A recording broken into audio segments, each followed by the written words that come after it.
अस्सलाम वालेकुम my dear students, कैसे हैं आप सब। My name is Nida.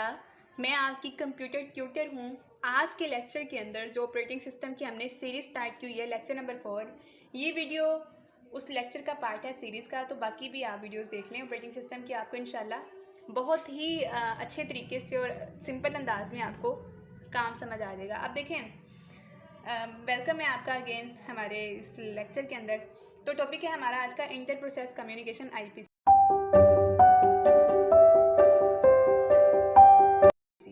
IPC बहुत इम्पोर्टेंट टॉपिक है, इसको तो एक दफ़ा आप मार्क भी कर लें अपनी कॉपी पर भी और बुक पर भी, क्योंकि ये बहुत इंपॉर्टेंट टॉपिक है। पेपर पॉइंट ऑफ व्यू से भी एमसीक्यूज हर चीज़ में ये आता है। तो in an operating system it refers to the mechanism and methods that processes used to communicate and share data with each other. देखिए, आईपीसी के अंदर आप वर्डिंग के ऊपर गौर करें ना, इंटर प्रोसेस कम्युनिकेशन, इनके लफ्ज़ ही बड़े सिंपल होते हैं। कंप्यूटर में आपको लफ्ज़ों में सारी चीज़ समझ आ जाती है कि प्रोसेस के अंदर जो बातचीत है आपस में, इंटर होता है अंदर, तो प्रोसेस के मतलब जो प्रोसेस चल रहे होते हैं ना, इनके अंदर जो आपस की बातें होती हैं, सिग्नल्स होते हैं जो आपस के कम्युनिकेट करना, सिग्नल शेयर करना, मतलब बातचीत करना आपस में, जो अंदर की बातें हैं उसको हम कहते हैं आईपीसी। ठीक है, तो यहाँ पे भी उन्होंने यही सारा बताया है कि ऐसे मैकेनिज्म या ऐसे मेथड जो यूज़ होते हैं कम्युनिकेट करवाने के लिए या शेयर डाटा करवाने के लिए एक आपस में, वो आईपीसी कहलाते हैं। It enables processes to work together. ये जो आईपीसी है प्रोसेसेस को इस काबिल बनाता है कि वो आपस में काम करें एंड एक्सचेंज इंफॉर्मेशन, और इंफॉर्मेशन को भी आपस में एक्सचेंज करें, मतलब जो डाटा एक दूसरे के साथ एक्सचेंज भी कर सकें। अब इसकी जो एग्जांपल है वो भी हम देख लेते हैं कि one common IPC mechanism is pipes. Pipes एक इसकी बड़ी सिंपल एग्जांपल है। अभी जो लेटेस्ट आ गए हैं ना कंप्यूटर, जो विंडोज ये ऑपरेटिंग सिस्टम है वो भी लेटेस्ट हैं, जिसमें विंडोज़ आप यूज़ करते हैं। विंडो 10 प्रो आ गया, 11 आ गई। लेकिन पहले दौर के अंदर यहाँ पे हमारा यूनिक्स लाइक सिस्टम इस्तेमाल होते थे, जो यूनिक्स ऑपरेटिंग सिस्टम के अंदर होते थे, जो आप सीएमडी कमांड प्रॉम्प्ट के ऊपर जो है ना चीज़ें शेयर करते हैं। तो उसमें क्या होता है, in a Unix like system you can use the pipe. वहाँ पे एक सिग्नल होता था पाइप का, जो एक प्रोसेस दूसरे प्रोसेस में जाता था तो वो दूसरा रन होता था, to send the output of one process as an input to another. एक प्रोसेस का जो आउटपुट है ना, कि अगर फ़र्ज़ करें मैं आपको यहाँ पर बताऊँ कि फ़र्ज़ करें एक जो प्रोसेस का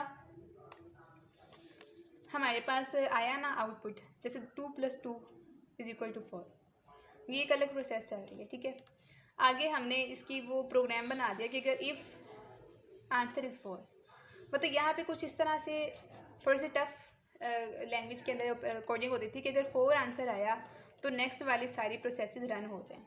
तो ये जो इसका तो ये आउटपुट है ना, मतलब ये प्रोसेस किया तो ये आउटपुट, दो इनपुट दिए, ये आउटपुट निकल आया। लेकिन इसके लिए इनपुट बन गया कि एक इनपुट की तरह काम करेगा। अगर तो इनपुट मैच हो गया तो अगला चल जाएगा, नहीं हुआ तो नहीं चलेगा। तो इस चीज़ को कहते हैं हम कि आपस में आईपीसी का मैकेनिज्म डाटा वगैरह शेयर करना। For instance you can use the L symbol to pipe the output of a LS command.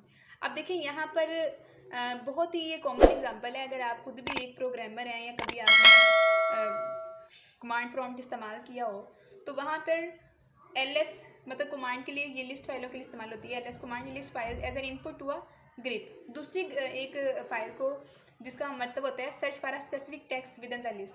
मतलब ग्रिप कमांड के लिए लिस्ट फाइल का इनपुट जो है वो as a output as a input इस्तेमाल करता है। This allows this two processes to communicate and work together seamlessly.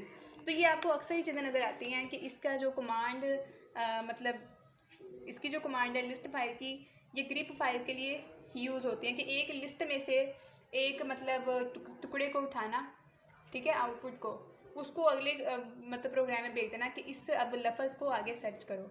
तो ये हमारी इसकी कॉमन एग्जांपल है जो कमांड प्रॉम्प्ट के अंदर ये मैक्सिमम इस्तेमाल होता है। तो आई होप सो कि आपने लेक्चर को एंजॉय किया होगा। एंजॉय किया है तो इस वीडियो को आगे शेयर करें अपने फ्रेंड्स के साथ, अपने कोलीग्स के साथ, ताकि वो भी देखें सीखें। और चैनल को अभी तक सब्सक्राइब नहीं किया तो चैनल को लाजमी सब्सक्राइब करें, क्योंकि अगर आप चैनल को सब्सक्राइब करेंगे तो फिर आपको ये सारी सीरीज़ जो हैं वो स्टेप बाय स्टेप आपको समझ आएंगी। तो ओके, अपना बहुत सारा ख्याल रखिए। Best of luck for your education. Take care. अल्लाह हाफिज़।